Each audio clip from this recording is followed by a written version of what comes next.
Halo semuanya, perkenalkan, nama saya Gesang Rinakso Gusti dari SD Kristen 4 Ebenezer Salatiga. Hari ini saya akan menceritakan tentang asal-usul nama kota Salatiga.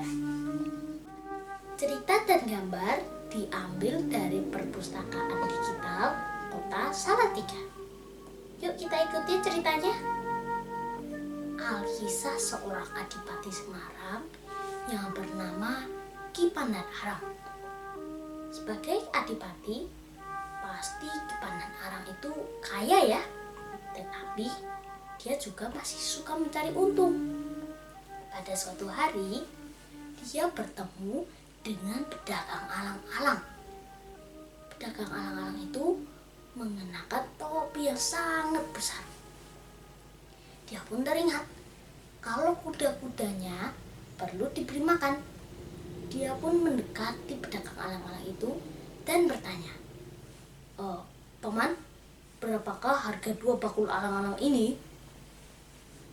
"Harganya 25 sen, Tuan." Dia pun langsung membelinya. Di dalam hatinya, "Wah, alang-alang ini murah sekali ya. Tapi Paman, tolong bawakan alang-alang ini ke rumah saya ya." "Baik Tuan, akan saya bawa." Sesampainya di rumah Ki Pandanaran, Ki Pandanaran pun merasa kalau alang-alangnya itu masih kurang. Dia pun memesan 2 bakul lagi kepada pedagang alang-alang tersebut. "Paman, besok tolong kau bawakan 2 bakul alang-alang lagi ya." "Baik Tuan, besok akan saya bawa." Saat pedagang alang-alang itu sudah pergi, Ki Pandanaran pun menyuruh pembantunya untuk memberi makan kuda-kudanya. "Pembantu, kemari, tolonglah beri makan kuda-kudaku ini." Pembantunya pun datang. "Iya Tuan, akan saya beri makan kuda-kuda Anda." Saat ikatan tali alang-alang itu dibuka, ada uang 25 sen. Dia pun langsung melaporkannya kepada Ki Pandanaran. Ki Pandanaran tahu kalau uang itu adalah uang si pedagang alang-alang tadi. Dalam hatinya, "Wah, ini adalah uang pedagang alang-alang yang tadi. Tapi untung banget aku hari ini ya. Hari ini aku dapat alang-alang secara gratis." Pada keesokan harinya, Ki Pandanaran duduk di teras rumahnya sambil mendengarkan kicauan burung peliharaannya. Dia pun terkejut karena pedagang alang-alang yang kemarin itu sudah datang untuk memberikan alang-alang yang dia pesan. Dia pun bertanya kepada pedagang alang-alang tersebut, "Paman, sebenarnya di manakah rumahmu itu?" "Rumah saya ada di Gunung Jabalkat, Tuan." "Wah, jauh sekali. Apakah kau punya tempat tinggal lain?" "Tidak, Tuan, saya tidak punya." Dalam hatinya, "Wah, orang ini pergi ke pasar hanya untuk mendapatkan 25 keteng." Tapi hatinya itu tidak tergerak sekalipun untuk memberitahu bahwa uang 25 sen yang kemarin itu tertinggal. Dia pun membayar untuk alang-alang yang baru. Lalu pedagang itu berkata, "Permisi Tuan, bolehkah saya meminta uang lagi?" Ki Pandanaran marah. Hatinya bersungut-sungut. Dia pun mengambil 1 sen lalu melemparnya ke lantai. Pedagang alang-alang itu berkata, "Tuan, kalau seperti ini caranya, saya tidak akan mengambilnya, Tuan." "Kamu itu siapa? Orang miskin minta dihargai. Ambil aja uang itu kalau kamu mau untung." "Tuan, saya bisa mendapatkan emas hanya dengan mencangkul tanah saja." "Kau pasti bohong. Coba buktikan." Kalau kamu bisa buktikan, aku akan menjadi muridmu. Baik Tuan, tapi bolehkah saya meminjam cangkul? Baiklah. Pembantu, kemari. Orang ini mau meminjam cangkul. Lalu cangkul itu dipegang oleh pedagang alang-alang tersebut. Dia mencangkul, lalu bongkahan tanah itu menjadi emas. Kipan dan Alang pun menyadari kalau orang ini bukanlah orang biasa. Kemudian pada saat itu juga pedagang alang-alang itu memberitahu siapakah dirinya yang sebenarnya. Dia adalah Sunan Kalijogo. Kipan dan Alang pun tertunduk. Dia meminta maaf. Dia meminta maaf sekali kepada Sunan Kalijogo. Kanjeng Sunan, tolong maafkanlah saya. Maafkan perbuatan saya ini, Kanjeng Sunan. Baik, saya bisa memaafkanmu. Tetapi kalau kau mau menjadi muridku, aku punya syarat untukmu. Kau harus berjalan ke Gunung Jabalkat dengan syarat tidak boleh membawa bekal dan tidak boleh membawa harta sedikit pun. Baik Kanjeng, akan saya lakukan itu. Tiba-tiba Sunan Kalijogo itu lenyap, menghilang.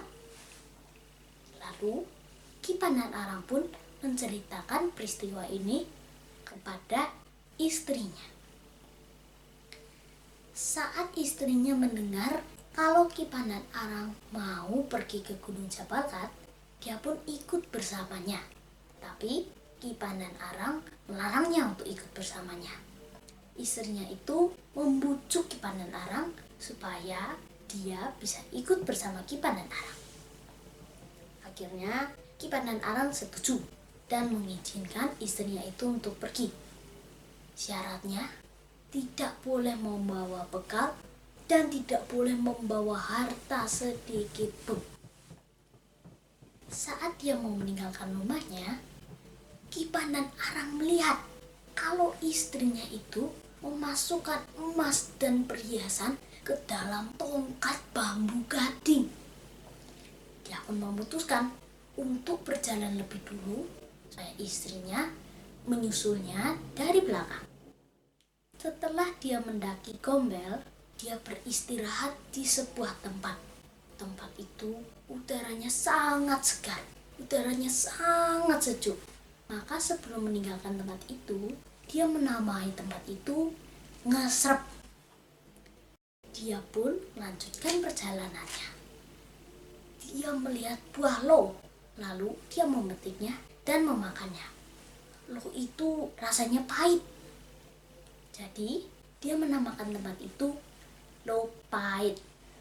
Sampai ke perhentian yang 9, dia pun menamakan tempat itu Kesongo. Saat dia melanjutkan perjalanannya, dia dicegat oleh 2 penyamun. Penyamun itu meminta harta. Penyamun itu berkata, "Hei, berikan semua hartamu." Saya tidak mau bawa harta. Kalau kamu mau harta, kamu bisa dapatkan. Tunggu saja istriku di sini. Dia membawa emas dan perhiasan yang cukup untuk kebutuhanmu di dalam tongkat bambu gadingnya. Tapi setelah kau mendapatkan harta itu, jangan kau apa-apakan istriku. Biarkan dia mengikutiku. Baik, awas kalau kamu bohong. Kipan dan Alang pun melanjutkan perjalanannya. Kemudian istrinya pun dicegat oleh 2 penyamun itu. Saat dilihat tongkat bambu gadingnya, ternyata benar di situ banyak sekali emas dan perhiasan. Tetapi kedua penyamun itu tidak membiarkan istrinya lepas. Lalu istrinya berkata, "Dasar kalian seperti binatang saja." Tiba-tiba kepala penyamun itu menjadi kepala hewan, yang satunya menjadi kepala kambing, dan yang satunya lagi menjadi kepala ular. kedua penyamun itu minta maaf kepada istrinya supaya wajahnya dikembalikan seperti semula. Tetapi istrinya juga tidak tahu sebenarnya apa yang terjadi. Mereka pun memutuskan untuk menyusul Ki Pandan-Arang. Kemudian Ki Pandan-Arang pun sampai ke sungai yang banyak cacingnya. Dia pun ingat kalau istrinya takut dengan cacing. Dia pun memberi nama tempat itu Kali Cacing. Kemudian dia memutuskan untuk menjemput istrinya. Saat mereka bertemu, Ki Pandan-Arang sangat kaget. Istrinya dikawal oleh 2 orang berkepala hewan. Mereka pun bercerita yang sebenarnya terjadi. Setelah mendengar cerita tersebut, Ki Pandan-Arang berkata, "Ini semua salah 3. Yang pertama, istriku. Seharusnya kau tidak membawa harta sedikit pun. Dan kalian juga berdua ini, seharusnya setelah kalian mendapatkan emas dan perhiasan itu, kalian melepaskan istriku. Tapi kalian malah menahannya. Jadi tempat ini kuberi nama Salatiga." Disitulah asal-usul nama kota Salatiga. Kebetulan di tempat itu ada 3 batu besar yang bertumpuk-tumpuk. Dalam bahasa Jawa, batu adalah selo atau Selotiga. Nah, disitulah asal-usul nama kota Salatiga. Apa pesan moral yang dapat kita ambil dari cerita ini? Cerita ini mengajarkan kita, yang pertama, jangan menganggap remeh orang lain. Yang kedua, jangan serakah. Yang ketiga, jangan bohong dan tepati janji. Dan ada satu lagi, yang keempat, jangan tumbang goyor ka Salatiga. Enak loh. Kita sepatutnya bersyukur menjadi orang Salatiga. Terima kasih.